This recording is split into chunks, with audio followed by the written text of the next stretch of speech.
sure do. Okay, tell me. I met her really through her family. And I was about 16. Matter of fact, she made the first birthday pie for me. And I spilled it in my lap. Tell me about it. Yeah. And it came up. Her dad was a barber, and he cut my hair. And that's how we first got started. We went to church together, and he had lots of girlfriends, and I decided if he ever asked me for a date, I was turning him down flat. But when he asked, I didn't. I said, "Will you go to church with me tonight?" Sure. So And we that did. started that. Yeah. I really didn't realize that I loved her, except one day I was with Harvey, my future father-in-law, to pick up a car I had, which was in Sears and Roebuck garage. Had no idea that I would ever marry Ellie. No idea whatsoever. But when he started talking about her, and he says, "I think she loves you." And even up till then, I didn't have that kind of feeling for her. But on the way home, that's when it struck me. I just couldn't wait till I got home and talked to her. And that's how our love started. It just came all at once.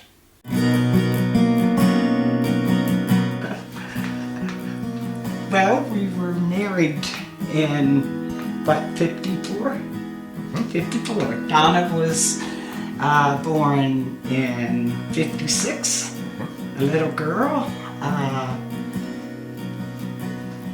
beautiful. She was. We thought she was beautiful, and we were going to live happily ever after with 3 kids. Well, we now have 5 kids. 4 daughters and 1 son, not in that order. 3 daughters and then a son. Bill thought he'd never get a son, right? Yeah, I didn't think so.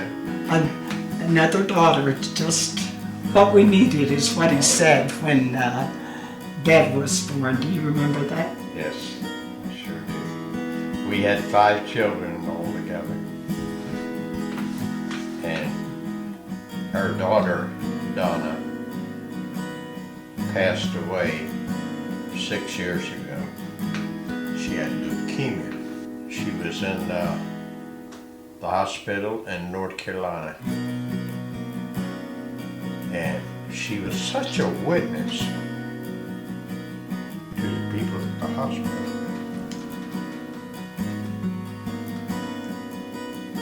They couldn't get over the fact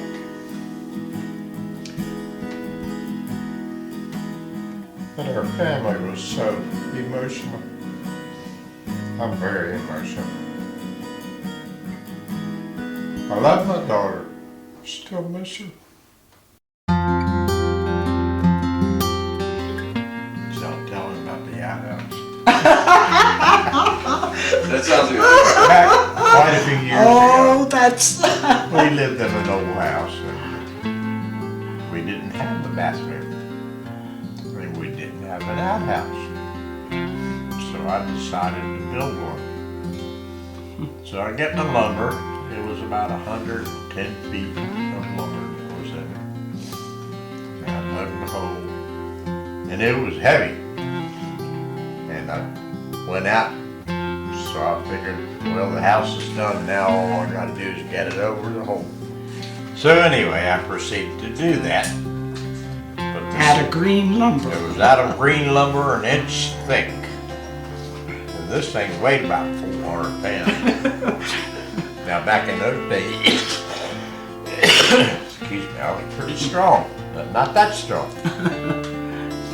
So I asked Ellie to come out and help me. To move it over. Yep, move it over. She's left-handed, very left-handed. I didn't have anything to do So with I it. said, how about helping me with it? What do you need to do? Well, she almost did the opposite of everything that I asked her. This story ain't going right. You're doing pretty He good. kept telling me how to do But it. anyway, when we got to the edge of the hole, she got aggravated because I was aggravated. And she He shouted. said, I'm going to tell this story. Okay. You told me to move it thus and so, and I did. And what'd you say? You didn't do it right. You're not doing it You right. didn't do it right. Okay, tell me again what you tell me. He told me again. What'd you say? Said same thing again. You didn't do it right. That's right. I said, all right. He said, never mind. What'd you say? Never mind, I'll do it myself. That's right. I give the thing a shove. Yeah. Bill falls in the hole. I go in the house. End of story almost. There's this little I didn't know if he was living or dead. And There's this little short guy, 8 feet Yeah. down underground with a full 100 he was pound toilet. 4 feet under before his time. She didn't come out and help me get out either. Next But thing I got out. Next thing I know, he's in the house now. Nothing to do but laugh. We were. So we did. Come November the 1st, we will have been married 61 years. Has it been easy? No. Has it been too hard? No. Why not? When you have love behind you, you give, you take. This thing of 50-50, it doesn't work. It's 100-100. And I myself, growing up, was very independent, very stubborn man, still got a lot of stubbornness in me. And you have to learn and work at being understandable on how the other person thinks. I think that's one of the things that's helped our marriage together. No, it hasn't been easy, but it hasn't been too hard. We've been very poor. But even that in itself doesn't make or break our marriage. And we work at it.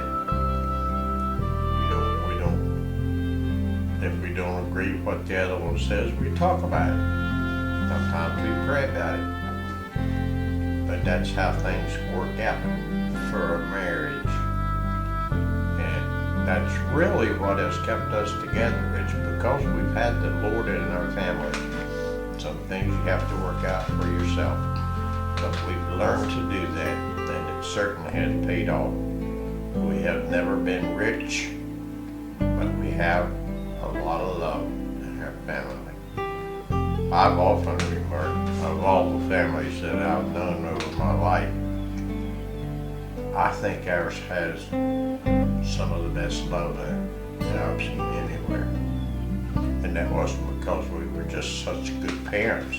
A lot of that was because we had good children. And I wouldn't trade any of those years for anything I had before I was married. It's been a wonderful 60 years. And as the Lord sees fit to give us a longer life, I look forward to that. Well, here was my view on that. We think, just like he says, we've been poor. I know what he means by that, but I think we've been rich, and just so much. Oh my goodness, just so much. But if I could say to young married people, and I have said it before, Bill said it right, that it's 100-100. But you have to bear with me here. One thing I have always known about Bill is he loves me more than anybody in the whole world would ever love me. And trust me to be there in every situation. Just outright trust that I wouldn't want to disappoint in. Believing that I would always be there in every situation and work at understanding. Now, there are transitions in marriage. You start out with stars in your eyes. The first 3 years, you learn not to say, you said, you said, you said, you said. It takes about 3 years to learn not to say, no, this is what you said, no, this is what you said. Leave that aside. Long about 5 years later, you're in another transition. I said, I'm going to write a book and call it Stages. And one of the last is, it's going to say after sex, because believe me, you better have something going for you. The bottom line is, I have known from day one that you love me and you'll always love me no matter what. And you expect me to be true and honest, and I wouldn't want to disappoint in that. Probably had many times, but that'll sustain you through a lot of things. Sure will. Mwah.